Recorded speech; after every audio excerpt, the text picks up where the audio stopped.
Kisumu ka intiere kar kanyo to nyaka sani weche chalo nade osuru magi ma ichoko bende konyo jopiny to johala ma kanyo wacho weche machalo nade Millicent. Ero kamana nyakle fasa achiel kachiel kwa wuoke chiro mambo leo kama bende wan gi johala mopogore gi jogo ma bende dwa golo pachgi to no kod twak ma wan godo e studio kanyo ma bende lero ka bende osuru ma ichoko e counties wa mawuoka buo piny owacho wa mar Kenya kaendi konyo japiny. Wadwa ni wang'eni to ginto pachgi chalo nade kotenore kod osuru ma bende isiko ichoko kuomgi ka bende ging'eyo ni osuru ni konyo gi e yo mane kata ka osuru wuok gongi ang' nwawinjane mana kowuok kuomgi mondo mi japiny bende winjane to ka isoro osuru be ong'eyo ni osuru ni dhi timang'o to konyo gi e yo mane machiegni nyaka Ramogi Juang. Ka ng'achako kodi ng'iyo na kacha ichako gi nyingi nyisa mana ni to in ja ohala to sebed ka isoro osuru kuomi be ing'eyo kaka osuru ni konyo japiny tiparo ni okonyo japiny e yo mane kichako gi nyinge kacha makoni. An nyinga Florence Aluoch aye chiro ma mambo leo asebedo ka cholo osuru kuom higni mang'eny to nyaka nachak cholo osuru mara pok ang'eyo ni osuru mwagolo ni okonyowa e yo mane nikech pok onyiso ni osuru mwagolo ni otimona gang'o to konyogo e yo mane. Ok da wach ni osuru mwagolo ni bendo rach gi jopiny but osebedo kokonyowa kuom ler wan gi ler e chiro mar mambo leo. Osuru mwagolo no miyo jo iywecho ne chiro mar mambo leo environment mar ok rach but koro gima ok wang'eyo wach osuru ni pesa mwagolo ni otimonwa ang'o mo osuru ni kelo nwa Kisumu County marwa kae mane kwayo na mane an godo. Ero kamana ahinya machiegni.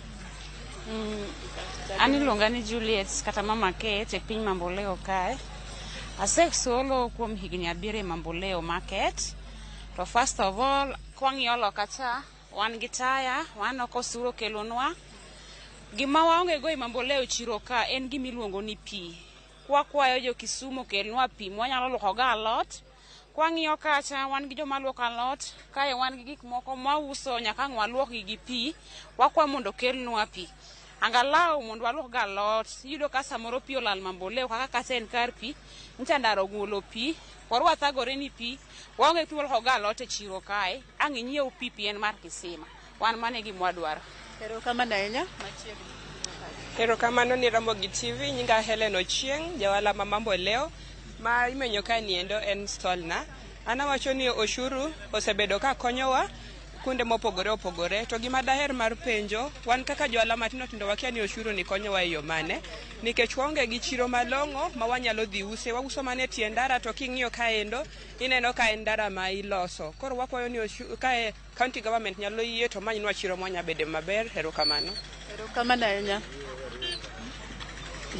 Mana kauno nyakoro magajuang gi mago gi thuolo ni nyalo winjo moko kuom paro mowuok kuom johala mawuok e chiro ma mambo leo ma bende ogolo pachgi ka bende moko kuom gi giwacho ni osuru to gisolo kata kamano gikia ni osuru ni endi konyo gi e yo mane kendo gigombo ng'eyo ni to kaka gisolo osuru okinyi kod odhiambo gin gik mage ma bende osuru ni owinjo bed ni timonegi ka otenore kod weche mag loko ohelni gi thuolo ni endi abro duoke e studio mondo idhi nyime mondo mi imed yudo twak motenore kod wach solo osuru kaka ka isolo osuru e kaunti mari owinjo bed ni okonyi e yo mane. Cleophas.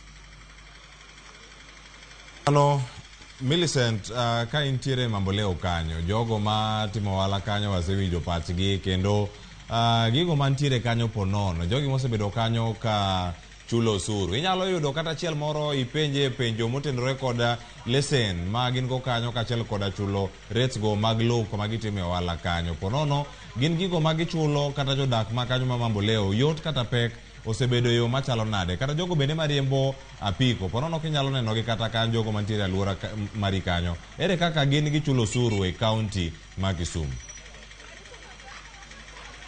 Ero kamana Cleophas abro penjo nyadendi bano kongo wuoyo ni endi ka jal ma bende tayo chendo ni odwa penjo odwa ng'eyo ni to osuru ka usolo kuonde ma ukete stonde gi endi bende uchulo gi kata kum gere dukni u kata bed ni japiko kuonde ma gichung'e gi uchulo gi to ere kaka yo mutiyo godo e solo osuru makamagi mar neno ni oko mai kuma intiere kata kama itimio wala.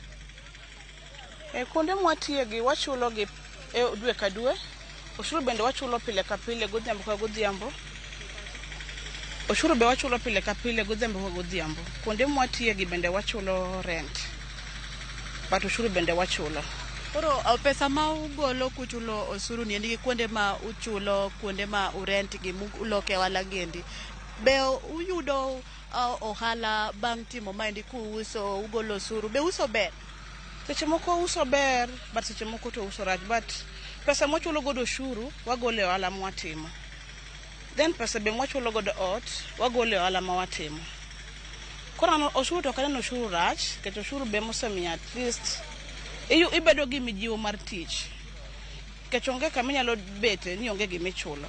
But ano kanya blame no oshuru rach, oshuru ber. But gimono medo yuago, kata kwa golo pesa mar oshuru, wan gi pek wan jo mamboleo. Wan gi shida mar pi kabisa. Nego beni chiro kamitiye, ibedo gi pi mimodho, pi milogo, pi mwamodho wanyiewo, pi mwalogo wanyiewo. Then manariyo, karo mwapuke taka, majo oshuru kao taka wa mwapuko. Oken kama privately. En gimo okakati oket kama edho wangayo. Kumajite, siche moka rufu magitaka go dum, tuwagolo oshuru pile. Koro kanye mwayo nyoreka kodo kabisa. Koro ka apenji mana matino osuru giendi nitiere odiochienge ma oket ma ibiro kae misolo osuru koso gini time pile ka pile. Mane gima chando wan nikech ang'eyo ni oshuru onego bed ni choko from Monday to Friday. Wan oshuru maro choko from Monday to Sunday. Koro waonge kata gi yweyo mar oshuru. Onego bed ni golo oshuru seche moko ni kawuono we waywe, but wan onge gi yweyo, wagolo oshuru from Monday to Sunday. Koro manye machando wan oshuru ni gole from Monday to Friday koso from Monday to Sunday. Erokamano ahinya. Cleophas ageno ni oduoko penjo mari gi thuolo ni endi. Erokamano ahinya Millicent Adhiambo penjo oduoko. Koro gima nitiere ka ngiwuok kanyo kapono ni cherori town ma Kisumu kanyo, wach ma ichwal ne governor gi joge ywak oseneno